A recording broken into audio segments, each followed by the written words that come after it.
누가복음 11장 1절로부터 4절 말씀 우리 한 목소리로 읽겠습니다. 예수께서 한 곳에서 기도하시고 마치시니 제자 중 하나가 여짜오되 주여 요한은 자기 제자들에게 기도를 가르친 것 같이 우리에게도 가르쳐 주옵소서.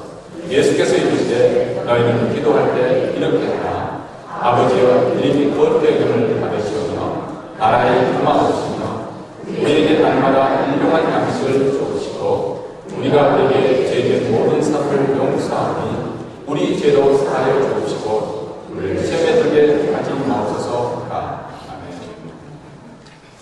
아담이 번제한 후에 우리 인간에게 찾아온 첫 번째 감정은 두려움이었습니다. 평소에는 하나님과 동산나무의 선한 때 함께 거닐면서 교제하고 사귀던 우리 인간이 하나님께서 찾아오시니까 두려워서 동산나무에 숨는 그런 두려움이 우리 인간에게 찾아온 것입니다. 요즘 세상에 돌아보면 정말 인생이라면서 어떻게 보면 두려움에 짓눌려서 하는 것이 아닌가, 매일매일 불안 속에 사는 것이 우리 인생이 아닌가, 그런 생각이 문득문득 들 때가 있습니다. 일순간 수십만 명의 생명을 빼앗아가는 자연재해 언제 터질지도 모르는, 또 요즘에는 테러 시대에 우리가 살고 있습니다. 또 순식간에 전염되는 신종 인플루엔자, 또 걸리면 아주 치명적인 그런 에볼라 바이러스에 대한 그런 두려움과 불안이 있습니다. 무엇보다도 우리 소시민에게는 경기 침체가 아주 예민하지 않습니까? 먹고 사는 일에 대한 그런 불안과 두려움이 우리에게는 있습니다. 또 건강, 그리고 사고에 대한 두려움. 어떻게 보면 이 세상에 사는 것 자체가 온통 두려움 투성인 것 같습니다. 그래서 세상에는 이 두려움을 치료하는 대중요법도 참 많이 있죠. 가장 대표적인 경우가 바로 보험회사입니다. 불안하기 때문에 생명보험도 들어야 되고, 화재 날려면 집보험도 들어야 되고, 여러 가지 보험을 또 들도록 하게 되고, 또 건강을 위해서 바이타민도 먹어야 되고, 이거 먹으면 건강식품, 이거 먹고 마시면 우리 건강에 좋을 거라는, 그것으로 해서 또 어떻게 보면 그런 불안 심리를 이용해서 비즈니스가 또 이렇게 이어지기도 합니다. 근데 두려움이라고 하는 것은 근본적으로 창세기 3장에서 보여준 것은 죄로부터 비롯한 것이기 때문에 여기에 대한 해결책도 근원적인 해결책은 바로 여기에 대한 대책이 있어야 문제가 해결되는 것이죠. 시편 기자는 그래서 이렇게 노래했습니다.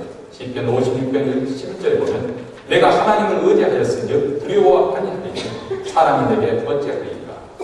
118편 6절에도 여호와는 내 편이시라 내게 두려움이 없나니 사람이 내게 어찌하리고, 이렇게 담대한 노래를 하고 있습니다. 하지만 두려움을 내쫓는 가장 직접적인 그런 무엇이냐, 하나님을 믿는, 또 하나님을 의지하는 기도 생활이라는 것입니다. 기도를 통해서 우리는 현재의 어려움과 현재의 두려움을 잘 극복해 갈 수가 있습니다. 이런 점에서 오늘 이 시대의 위기는 우리에게 유혹을 주는, 우리에게 불안감을 안겨다주는 그런 두려움 그 자체가 아니라 그 두려움을 대체할 수 없는, 해결할 수 있는 보다는 우리의 약한 영성, 가장 핵심적인 것은 바로 기도하지 않는 것. 이것이 문제의 핵심이라고 생각합니다.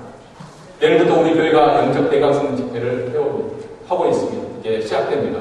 벌써 16차, 16차례, 때로는 주말에 붕집회를 통해서 하기도 하고, 어떨 때는 2주에 걸쳐서 하기도 하고, 세월이 흘러서 이전에 2주 했던 것이 어느 날 오는 순간부터 좀 지치다, 그런 느낌이 드는 거예요. 그래서 그러면 일주일로 좀 실속 있게 하지 않았어요. 일주일로 지금 줄여서, 그리고 최근에는 이 지역에 있는 목사님들 모시고 이틀씩 그 목사님들이 말씀을 전해주셔서 우리가 은혜 받고 있습니다. 우리가 이렇게 영적 대각성 집회를 매 시작하는 것은 한 해를 시작하면서 우리가 이런 두려움이 많은 세상에서, 또 염려와 또 불안이 많은 세상 속에서 어떻게 영적으로 잘 보장하고 이것을 승리하는 삶을 살 것인가, 이를 위해서 우리가 시작을 했습니다. 오늘 본문에도 보면 제자들이 나와서 예수님께 요청을 합니다. 그런데 그들은 신기하게도 주여 우리에게 기도를 가르쳐 주옵소서, 이것을 요청을 하고 있습니다. 사실 예수님께서 행하시는 그 모든 일을 지켜본 제자들이 어떻게 보면 참 욕심나는 것이 한두 가지가 아닙니다. 우리 주님 말씀을 증거하고 선포하실 때는 사람들이 놀랐습니다. 이것은 이전에 들어보지 못한 서기관들의 들어보지 못한 권위를 그들이 깨달았기 때문에 느꼈기 때문에 그렇습니다. 그리고 예수님이 수많은 기적을 일으킨 것도 봤고 능력의 역사가 나타나는 것을 봤고 병 고치고 심지어는 죽는 자도 벌떡 일어나는 놀라운 사건도 목격을 했습니다. 그런데 제자들이 신기하게도 예수님 우리에게도 그런 말씀을 권위 있게 접하시는 그런 비법을 가르쳐 주세요. 이것을 구하지 않았습니다. 우리에게도 기적을 일으키는 법을 가르쳐 주세요. 우리에게 병자를 고치는 법, 아니면 죽은 자를 살릴 수 있는 그런 능력을 주세요. 이것을 요청하지 않았고 주님 우리에게 기도를 가르쳐 주시옵소서 이렇게 요청합니다. 어쩌면 제자들이 예수님과 동거동락하는 가운데 예수님의 삶의 가장 핵심되는 부분이 바로 기도에 있지 않았을까. 기도에 예수님의 특별한 그 어떤 것을 발견했기 때문에 기도하는 것을 가르쳐달라고 요청하지 않았을까. 사실 예수님은 이런 위대한 설교를 하기 전에 아니면 병자를 고치기 전에 죽은 자를 살리실 때마다 하늘로 하나님 아버지께 기도하시죠. 또 그런 위대한 역사가 나타났습니다. 우리 지금은 그뿐만 아니죠. 때로는 밤을 새워서 기도하셔서 중요한 일을 결정하시는 그렇게 집중력으로 기도하시기도 하고 아니면 40일 금식 기도도 하시기도 하죠. 때로는 우리 주님은 또 정기적으로 새벽 미명에 나와서 하나님께 기도했습니다. 예수님의 삶의 가장 그 핵심이 무엇이냐? 능력의 원천이 무엇이냐? 바로 기도로 제자들이 깨달았던 것이죠. 주님 우리에게도 기도를 가르쳐 주옵소서 하고 요청했습니다. 여러분 우리가 잘 아는 유대인들의 예수님의 제자들은 다 기도할 줄 아는 사람들입니다. 우리처럼 기도할 줄 아는 사람들입니다. 근데 그들은 예수님의 삶을 통해서 기도가 뭔가 특별하다는 것을 발견했기 때문에 예수님께 기도하는 것을 가르쳐달라고 요청했던 것입니다. 사실 그리스도의 삶에 기도보다 더 중요한 것은 없습니다. 그럼에도 불구하고 수많은 그리스도인들은 기도하지 않습니다. 여러분 제 말이 아닙니다. 제가 신학교 다닐 때인가 그때 미국에서 리더십이라는 그 목회자를 위한 매거진이 나오는데 하루 평균 미국 목회자들이 얼마만큼 기도하는가, 얼마나 기도할 것 같아요? 목사님들이 하나님 교회당에 있으니까 기도 많이 할 것 같죠? 3분 기도. 물론 우리 한국 목사님은 또 다를 것이죠. 우리 한국 목사님들은 대부분 새벽 기도를 해야 되기 때문에 의무적으로 하기 때문에 그 정도는 아니라고 생각합니다만 저는 뭐 미국 목사님들이 그렇기 때문에 영성이 덜하다 그 말씀 드리는 건 아닙니다. 또 열심히 잘 자기 관리를 하시는 분 목사님들이 오히려 우리 한국 목사님보다 더 탁월한 분들도 많이 계시기 때문에 그래서 폄하할 생각은 없습니다. 다만 간접적으로 이를 통해서 우리가 알 수 있는 것은 실질적으로 성도들 기도하지 않는다는 거예요. 목사님들도 기도를 그저그저밖에 하지 않는데 성도들은 얼마나 기도하겠어요? 많이 기도하는 것 같지만 기도하지 않는다는 것입니다. 또 기도하기는 하지만 기도에 대한 잘못된 생각들이 참 많습니다. 기도에 대한 오해가 많습니다. 대략 몇 가지 우리가 생각 정리를 해보면 어떤 사람은 기도하는 것이 마치 원하는 것을 다 하는 것 정도로 생각을 해요. 예전에 도깨비 방망이처럼 금나라 뚝딱 하면 금이 나오고 은나라 뚝딱 하면 이런 요술 부리는 것 정도로 생각한다는 것입니다. 어떤 사람은 또 기도에 대해서 마치 응급처치, 상자와 같은 그런 역할을 하거나 아니면 소화기, 급할 때 그 과자가 뿌려야 된다. 비상시만 사용하는 거죠. 급할 때만 하나님께 나와서 요청하는 것을 그렇게 생각합니다. 또 어떤 사람은 기도는 마치 줄다리기와 같다. 그렇게 생각하는 것 같습니다. 그래서 하나님께서 주시는 것을 내가 때를 써서라도 그냥 강짜를 내서라도 어떻게든 얻어내야 되는 것이 기도인 것처럼 그렇게 생각을 합니다. 하나님, 그래, 내가 좋다. 됐다, 이거 먹어라. 하고 저는 것처럼 그렇게 잘못된 생각을 한다는 거죠. 기도에 대한 가장 보편적이고 잘못된 경우는 마치 이것이 종교적인 의무로 생각합니다. 왜 기도하는 거죠? 그건 신앙의 의무라는 거죠. 우리가 기도를 종교적인 의무라고 생각하면 아주 잘못된 의식에 빠집니다. 죄의식에 빠집니다. 기도 많이 하는 사람은 자기가 기도를 많이 했기 때문에 마치 의로워진 것 같고요. 기도하지 않는 사람은 죄책감이 있는 죄의식입니다. 그래서 하나님께 미움받지 않고 억지로 기도하는 의무적으로 생각하는 거예요. 이게 바로 신앙생활이 율법적인 되어집니다. 이런 모든 것은 바로 기도 본인이 기도가 무엇인가 이 본질에 대한 근본적인 원인에서부터 오해에서부터 비롯한 것입니다. 여러분들은 이런 기도에 대한 오해를 가지고 기도가 우리 삶에 정말 기쁨이 되어지고 우리 영적 생활을 충만하게 만들어주고 우리를 하여금 더 신비로운 그 은혜로운 세계에 인도해주는 그런 은혜의 통로가 될 수 있게 되기를 바랍니다. 이를 위해서 기도가 무엇인지 저는 오늘과 또 다음 주에 이 두 차례 연대해서 예수님이 보여주신, 예수님이 가르쳐주신 기도에 대해서 배우려고 합니다. 사실 말씀을 전하지만 제가 말씀을 이렇게 전하려고 다 하고 돌아서 보니까 예수님께서 우리에게 가르쳐주는 이 주기도는 아주 심플하잖아요. 단순합니다. 마치 새벽에 산속 깊은 곳에 아주 깨끗한 공기, 그 맑은 공기 속에서 새벽에 그 잎에 맺혀있는 그 청정한 이슬 한 방울과 같은 영적 결정체로 예수님께서 우리에게 주기도문을 주셨는데 이 주기도문에다 장황하게 설교를 하다 보니까 오히려 예수님께서 주려고 하는 그 은혜를 제가 흐트러 놓을까 봐서 그럴 가능성이 있겠구나. 기도에 대해서 사실 이걸 설교하자면 기도문 하나하나 한 문제 하는 게 이게 한 시간 가지고 부족한 거거든요. 그렇지만 또 그것을 이제 예배 시간에 맞춰 축소해서 전하지만 오히려 이것도 불필요하게 가덕의 장황한 수사를 통해서 예수님께서 우리에게 가르쳐주는 그런 핵심을 놓치게 되지 않을까 그런 생각이 염려가 됩니다. 그래서 그런 오해가 그런 잘못된 것을 제가 심어주지 않도록 조심을 하겠지만 여러분들도 기도, 이 주기도문을 여러분이 기도할 때마다 음미하면서 주님께서 가르치는 그 5번이 우리 기도 생활에 정말 이것이 스며들도록 우리 삶 속에 스며들도록 그렇게 되어지기를 바랍니다. 먼저 우리 주님이 가르쳐준 기도란 무엇인가? 11절 2절에 나와 있습니다. 예수께서 이르시되 너희는 기도할 때 이렇게 하는 아버지. 마태복음은 하늘에 계신 우리 아버지. 이렇게 여기서는 단순하게 심플하게 아버지가 이렇게 가르쳐 주셨습니다. 예수님이 가르쳐 주신 기도, 그 기도는 무엇이냐? 여기 보면 기도의 본질이 나와 있습니다. 기도는 하나님과의 쓰임이 아니라 하나님과의 줄다리기가 아니라 친밀한 사랑의 대화다. 사귑이다. 교제라는 것입니다.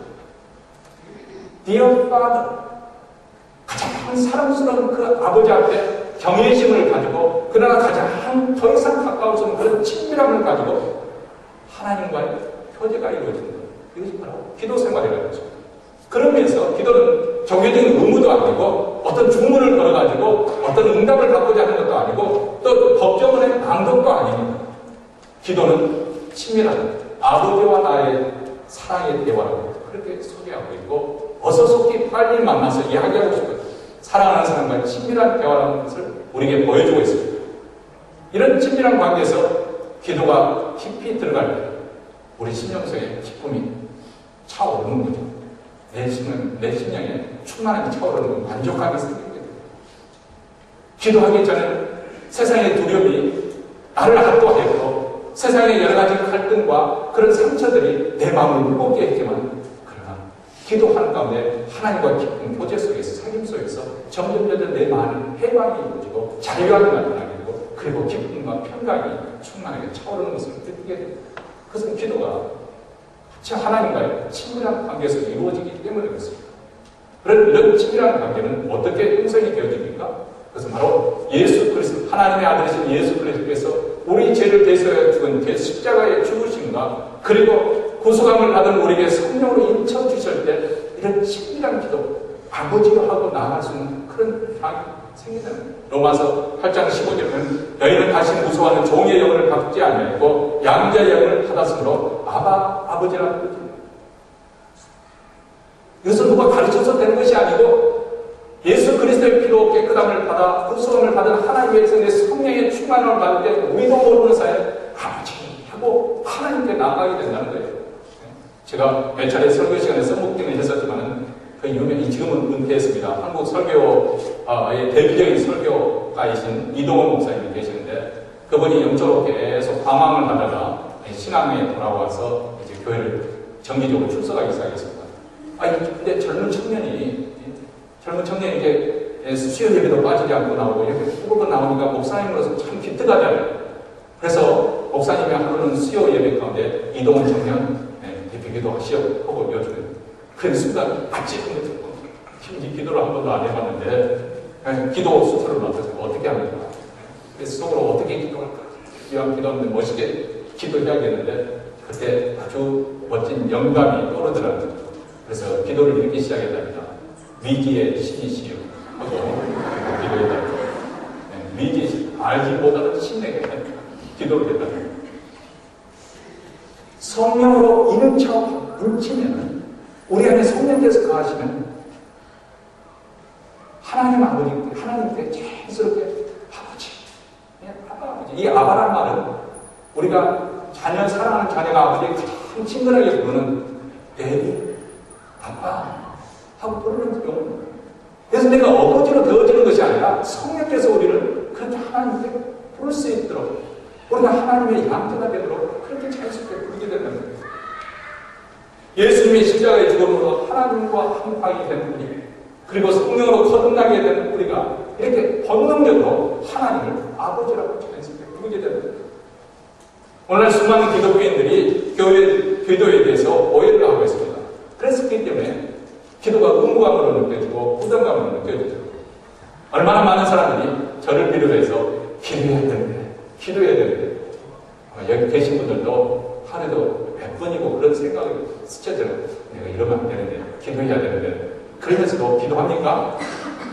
그러면서 기도 안 하죠? 우리는 참 강팍한 것 같습니다. 기도해야 되는데 하면서도 기도를 하지 않습니다. 근데 예수님께서 가르쳐준 그 주기도문의 정신을 다시 한번 상기하시기 바랍니다. 하늘에 계신 우리 아버지는 우리가 무엇을 구하기도 전에 우리의 필요한 모든 것을 다 이미 알고 계십니다. 내가 무엇이 필요한지, 어느 것이 가장 좋은 일인지 우리 하나님은 다 알고 계십니다.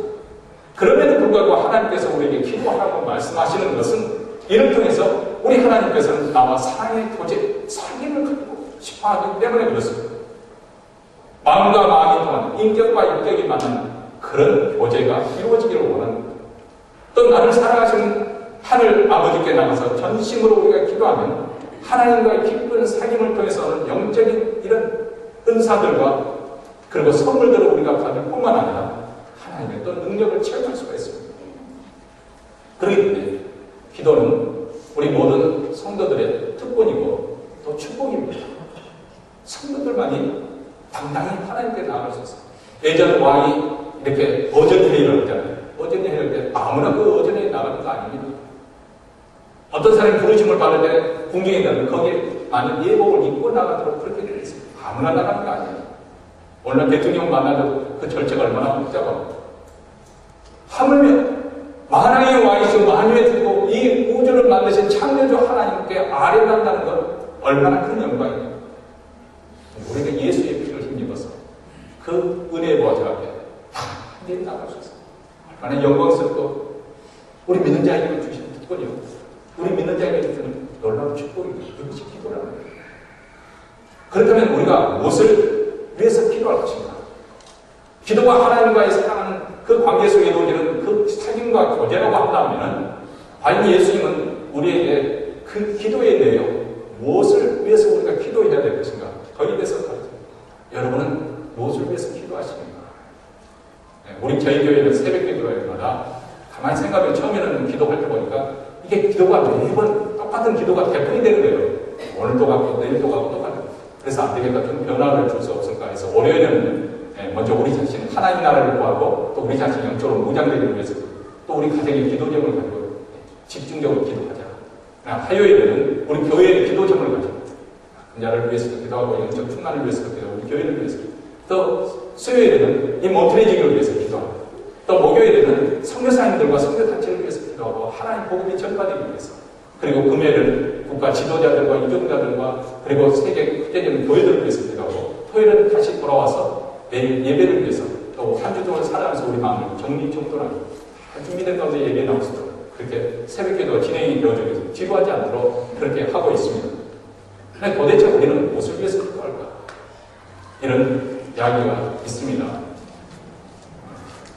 어느 교회에서 새벽 기도 하는데 새벽 기도가 끝나고 나면 이제 각자 기도를 하는데 목사님께서 기도하시는데 앞에 앉으신 할머니 아버지 하나님 아버지 우리 중물을 살려주세요. 중물을 살려주세요. 계속 기도하십니다.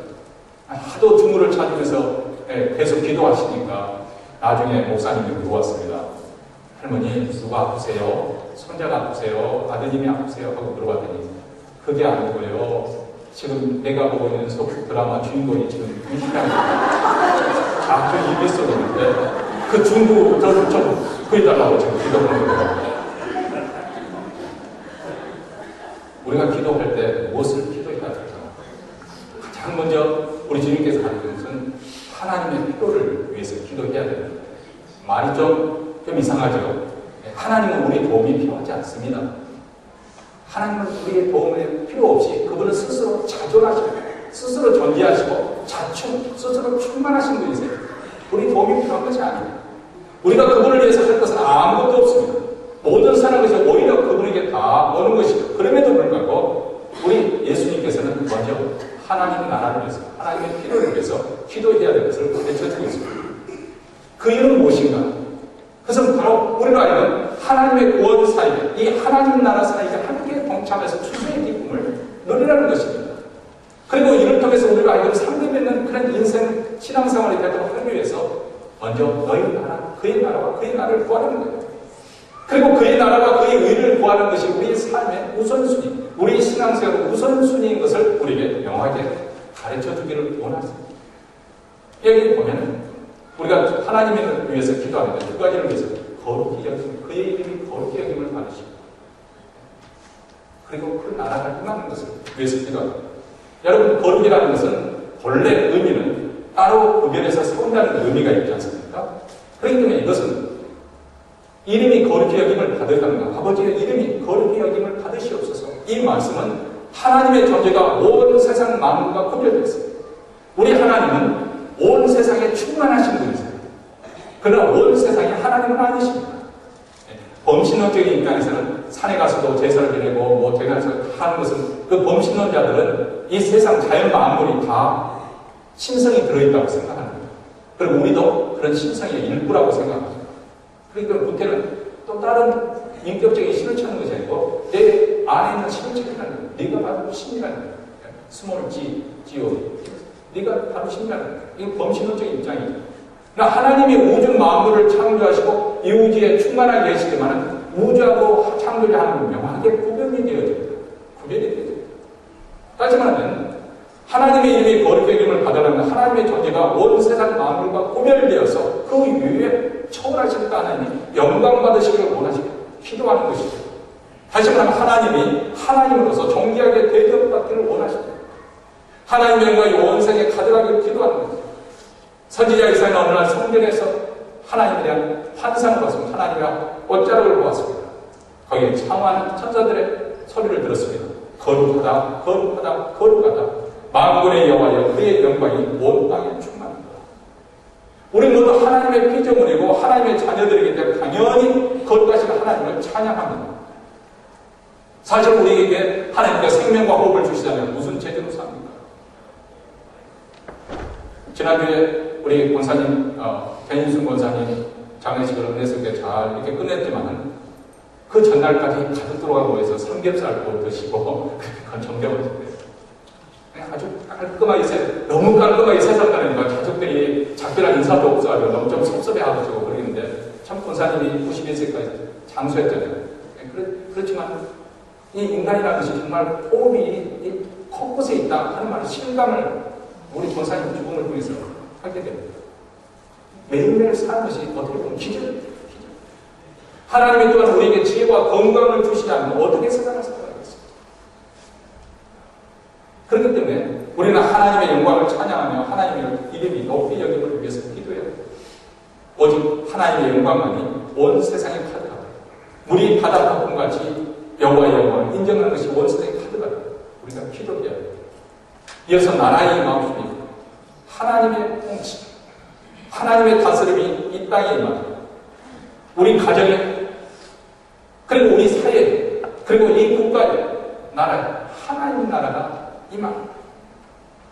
이 세상은 원래 하나님이 창조하시기 때문에 하나님이 온 세상의 주인이십니다.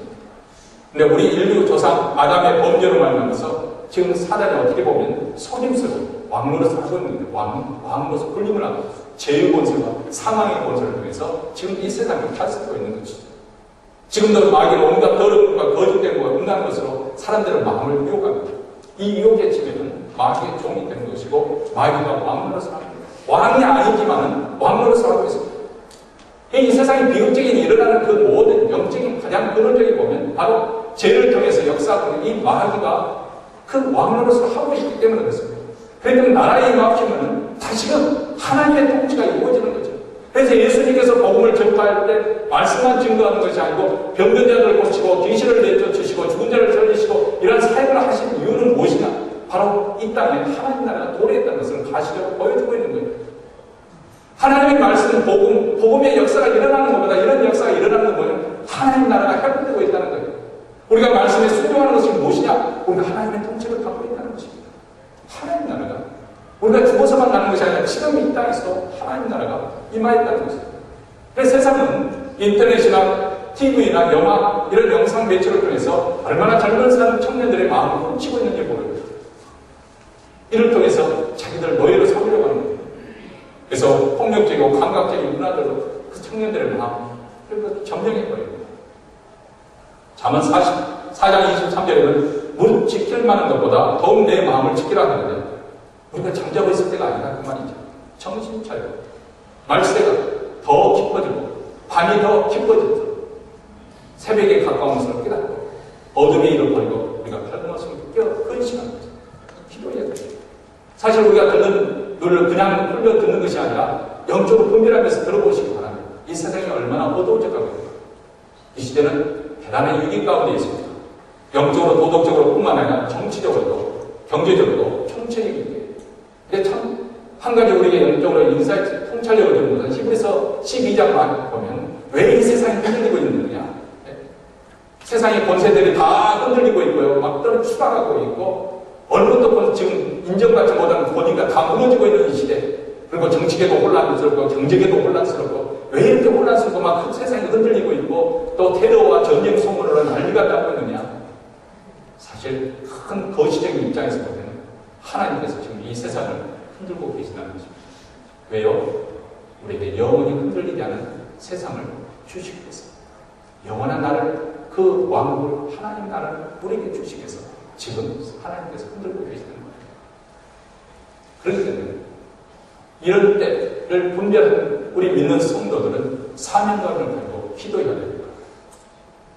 하나님 나라가 임하고 우리의 가정 속에 우리의 마음 속에 더럽고 추악한 사단이 침체하지 못하고 날마다 내 마음을 다스려 주시고 그리고 복음의 역사가 일어나고 하나님 나라 더 확산되고 진전하고 전진해가고 확장되고 북한 땅에 주의 나라가 임하기 위해서 우리는 기도해야 됩니다. 이렇게 하나님의 나라의 통치가 확장되도록 기도합니다. 바로 예수님께서 마지막 우리에게 당부하신 지상명령과 일치하는 것이죠. 너희는 가서 온 적으로 제자를 삼아 아버지와 아들과 성령의 이름으로 세를 주고 내가 너희에게 분과 가르친 모든 것을 가르쳐 지키자. 우리 주님이 당부하신 이 하나님 나라의 확장, 바로 여기 복음의 역사가 일어났습니다. 이것이 바로 나라의 임하옵시며 위에서 기도하는 그 기도 이유입니다. 그 다음에 우리의 필요를 넣고 두 번째 우리가 기도해야 될 것을 말씀하고 있습니다. 먼저 우리의 필요 첫 번째는 일용할 양식을 구하는 기도입니다. 이것은 우리가 살아가는 데 필요한 것을 위해서 하나님께 간구하는 겁니다. 사실 일용할 양식, 예전에는 팔레스타인의 가난한 일일 노동자들은 하루 일해서 하루 품삯을 가지고 살았잖아요. 그렇게 가난했기 때문에. 그렇지만 지금은 물론 지금도 미국에도 그렇게 가난한 분이 있어가지고 하루 세 끼 다 먹지 못하고 사는 분도 계시지만은 대체적으로 조금 노동을 하면은 먹는 것 가지고는 그렇게 크게 걱정하지는 않습니다. 그럼에도 불구하고 우리 주님께서 일용할 양식을 위해서 기도하라고 하는 것은 이유가 있습니다. 우리 인간은 거만해가지고 사실 하나님께서 우리가 먹고 살도록 만들어주셨잖아요. 그래서 우리가 일을 해야 됩니다. 믿는 사람들 일을 해야 거예요. 그래서 우리가 땀 흘려서 일을 해서 그걸 걷어가고 양식을 사서 우리가 먹습니다. 그래야 일을 살아가는 거죠. 먹지 않으면은 40일까지도 먹지 않고도 사는 그런 경우가 있습니다만 그러나 대체적으로 먹어야 사는 계속해서 우리가 살 수 있는 거죠. 근데 그렇게 하다 보니까 우리가 어떤 생각을 하게 되면 내가 사는 것을 내가 열심히 노력해서 내 힘으로 산다 이런 착각을 한다 그 말이죠. 근데 우리 그리스도인들은 그런 세상 사람들처럼 그런 식으로 생각해서는 안 된다는 거예요. 예적이 이스라엘 백성들이 40년 광야 생활을 했습니다. 이 광야 생활을 통해서 이스라엘 백성들을 보여주시고 있어요. 깨닫게 해주시고 있죠. 사람은 떡으로만 살 것이 아니라 여호와의 입에 나오는 말씀으로 살 것이다. 광야라는 것은 아무것도 얻어질 수 없는 거예요. 거기서 자기 노력에서 얻어질 수 있는 것이 아닙니다. 그것도 자기 몸만, 자기 가족만 챙기는 것이 아니라 200만이나 되는 사람이 광야에 들어갔는데 거기서 어떻게 먹을 식량은 없습니까? 근데 이스라엘 백성들이 40년 거기서 살다 나왔거든요. 그렇게 해서 언제나 하나님의 백성들이 이런 식으로 기적적인 역사로 산다는 것을 말하는 것은 아니지만은 여기를 통해서 하나님께서 오늘날 그리스도인에게 주는 교훈이 있습니다. 우리 그리스도인들은 내가 노력해서 먹고 산다고 그런 거만한 생각을 하지 말아야 된다는 거예요. 하나님께서 주시지 않으면, 하나님께서 허용해 주시지 않으면 우리가 안녕, 우리의 행복으로 확보할 때는 그 모든 것이 다 무의라는 거예요. 그렇다고 해서 우리가 노력하지 말아야 된다는 것은 아닙니다. 열심히 우리가 살아야 되지만은 그것이 마치 나의 안녕과 행복을 보장해 주는 것처럼 그렇게 생각하지 말아야 된다는 거예요. 우리는 겸손하게 하나님의 은혜 없이는 살 수 없는 사람들입니다.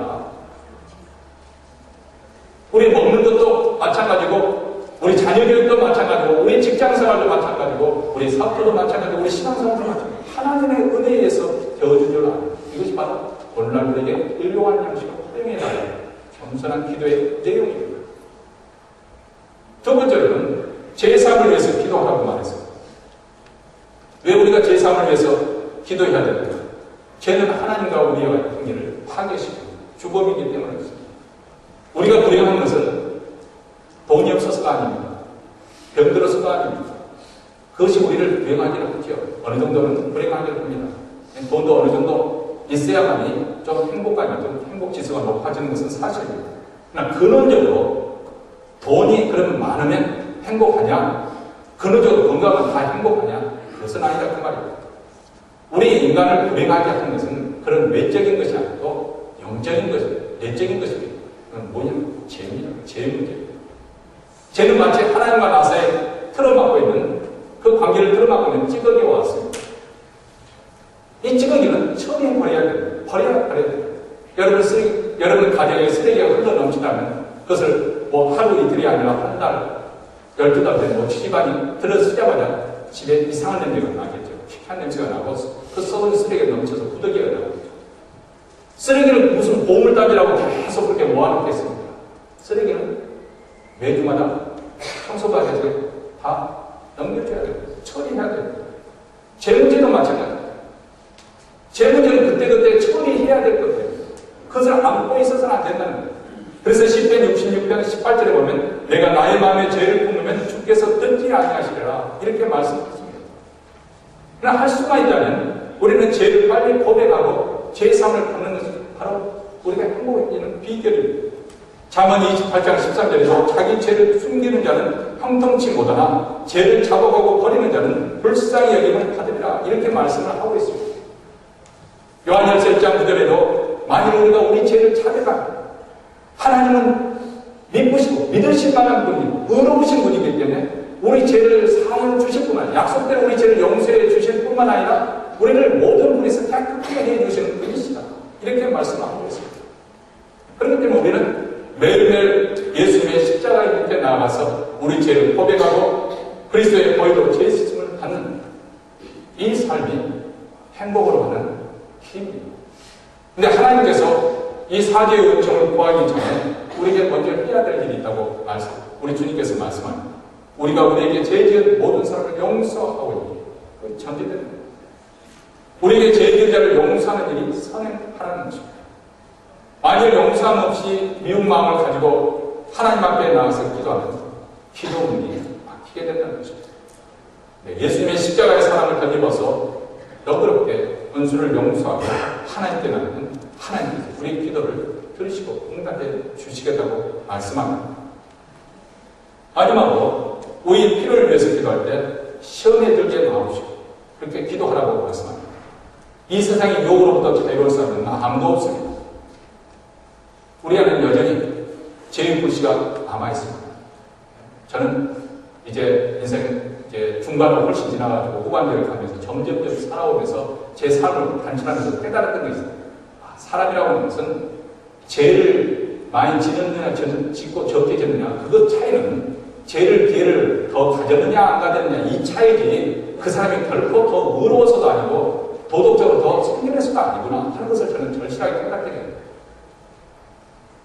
우리가 뉴스에 타는 그 충분히 나는 그런 사람들은 우리도 그 사람 가진 그런 상황 속에 있다면 얼마든지 그런 가능성이 큰 사람입니다. 얼마든지 그런 가능성이 큰 사람입니다. 보통 때도 그러잖아요. 우리 자신에 대해서는 굉장히 너그럽게 말합니다. 나는 그럴 수밖에 없어. 이런 상황이기 때문에 어쩔 수 없어서 그럴 수 있느냐. 이런 식으로 자기 자신을 합리합니다. 그러면서도 다른 사람의 질문에 대해서는 아주 엄격하게 아니 저 사람이 어떻게 저럴 수가 있지. 엄격한 잣대를 갖다 줍니다. 이게 이중성입니다. 우리의 문제입니다. 그러니까 이 세상에는 종교인은 종교인으로서 고상하게 죄를 지으려고 모르지만 죄인이 아닌 사람이 없습니다. 그 이유는 뭐냐면 우리 약한 영성 때문에 유혹의 시기를 무너뜨립니다. 죄의 불씨가 완전히 꺼진 것이 아니라고 말입니다. 다만 죄를 지을 기회를 하나님께서 우리로 하여금 막아주시고 또 교회라는 공동체 속에서 그를 틈을 주지 않고 호흡해 주시니까 우리가 남들보다 덜 죄를 짓는지 모르지만 우리도 똑같이 그런 유혹에 노출되어 있습니다. 그런데 이것에 조금이라도 충동적이면 금방 그 불길이 일어납니다. 혈기의 스파크가 있고요. 그리고 또 미움의 스파크가 있고 탐심의 스파크가 있고 음란의 스파크가 또 일어납니다. 그래서 이런 말이 있잖아요. 시련을 이길 수 있어도 유혹을 이기기는 어렵다는 그런 말이죠.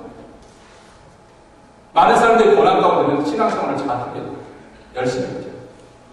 근데 미국에 와서 정착을 하고 또 모든 일이 잘 돼서 의외로 일이 잘 돼서 또 나름대로 성공했다고 해야 돼요. 신앙에서 따라가는 경우가 참 많이 있습니다. 이것은 다만 오늘날 시대 사람들의 문제뿐만 아니라 우리가 존경하는 다윗에게도 그런 일이 찾아왔습니다. 여러분 다윗이 얼마나 위기 가운데서 그 위기 가운데서도 믿음을 지키고 또 그런 유혹 속에서도 넘어지지 않고 지켰는지 우리는 사무엘상을 통해서 알지 않습니까? 다윗의 영성은 어느 정도였냐면 하루는 다윗이 사울의 그 칼날을 위해서 불석 깊은 곳에 숨어 있는데 다윗을 뒤를 추적해온 다윗이 너무 피곤하니까 좀 쉬려고 불속에 들어서 아마 깜빡 잠이 들었던 거예요. 그러니까 다윗의 신복들이 하나님께서 주신 기회라고 나는 하여간 칼이라도 그렇게 해달라고 그렇게 요청을 하는데 다윗이 그것을 하지 못하겠다. 하나님의 방법, 하나님의 때를 나는 기다리겠다는 거예요. 그러면서 다윗이 사울의 옷자락을 살짝 뺍니다.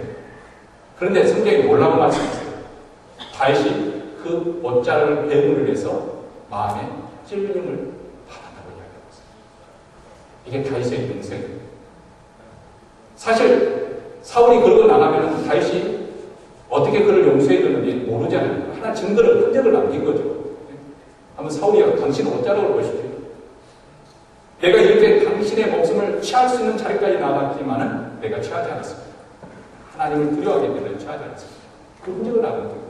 근데 그 옷자락을 자른 것 가지고도 양심의 찔림을 받을 정도로 그렇게 양심이 살아있었고 영성이 살아있었습니다. 그런 다윗이었는데 다윗이 이제 국가적으로 안정이 왕권이 세워지고 자기가 그때 이제 전쟁터에 가지 않아도 보아 장수들이 다 알아서 했던 그런 상황 속에서 한가하게 궁에서 이렇게 하다가 오후에 바람을 쐬러 왕궁을 가느냐가 바세바의 무드를 보았습니다. 이 바세바 여사께서 왜 거기서 목욕을 하셨는지 잘 모르겠습니다만 그것을 봤으면 고개를 내가 뭐 볼 수 있는 거니까 그냥 고개를 돌렸어야 되는데 고개를 돌리지 않았어요. 그리고 난 신하를 보냈습니다. 신하가 와서 보고를 하는데 신하가 보니까 왕이 좀 괘씸하고 있고 이 왕의 속셈을 아니까 이는 우리아의 아내 햇사람 우리아의 아내 바세바가 아닙니다. 왕이 그 여자애는 바세바가 이렇게 말할 수도 있는데 보고할 수도 있는데 우리아의 아내 무슨 말이에요? 왕이요 탐내지 마십시오. 그것은 십계명. 십계명의 10번째 계명. 내 이웃의 아내를 탐내지 말라는 계명을 어기는 것입니다. 그런데 그 유혹에 넘어가 이것이 인간이에요. 이것이 여러분, 그렇기 때문에 우리 주님께서 우리에게 가르쳐 주시는 거예요. 올 한 해 동안 세상에 살아가면서 이런 유혹에 걸리지 않은 사람, 우리가 다만 어떤 사람은 그것을 의식하지 못하면서 그것이 시험인지도 모르고 이렇게 시험에 넘어가는 사람이 있을 것이고, 아 이거 시험인데 하고도 넘어가는 사람도 있을 것이고, 아 시험인데 이거 하고 조심해야지, 그렇게 저항하는 사람도 있을 것입니다만, 어쨌든 시험이라고 하는 것은 함정이기 때문에, 함정은 보이라고 내놓은 것도 아니죠. 걸레라고 하기 때문에 숨겨놓습니다. 아주 깜짝할 숨겨놓을 수가 있는 것이고요. 또 항상 달콤한 미끼가 있기 때문에 동처럼 그것을 유혹을 꺼버리기 어렵습니다. 정말 하나님의 은혜 아니고서는 그 시험을 면하기가 쉽지가 않습니다. 그렇기 때문에 우리 주님께서 우리에게 가르쳐 주시고요. 이 시험으로부터 이기니까 우리를 건져달라. 시험에 든 후에 후회하는 것이 아니라 미리 예방하는 차원에서 영적 문양을 미리 하는 것입니다. 여러분, 기도한다는 것은 정말 하나님이 살아계시고 또 우리를 위해 역사하시는 것은 구체적으로 믿음으로 고백하는 하나의 신앙의 행위입니다. 그럼에도 불구하고 우리가 기도하지 않는 가운데 대체적으로 기도에 대한 훈련이 되어 있지 않기 때문에 그렇습니다. 기도 훈련이 되지 않으니까 기도할 수 없는 것이죠. 한두 번 기도해보고 훈련이 되지 않으니까 그만 또 후퇴해버립니다. 기도할 줄 모르니까 기도하는 습관이 붙지 못하고 습관적으로 기도 훈련이 되어 있지 않으니까 기도가 힘들고 어려운 것이죠. 그래서 기도하지 않음으로써 기도에 신비하고 고미한 그 맛을 맛보지 못하고 모르니까 또 안 하게 되는 이런 악순환이 들어갑니다. 여러분, 기도 훈련은 배에 없으면 누구나 다 쉽지는 않습니다. 그 과정을 그러나 거쳐가는 사람들에게는 그 신앙의 영상에서 굳건하게 설 수가 있는 거죠.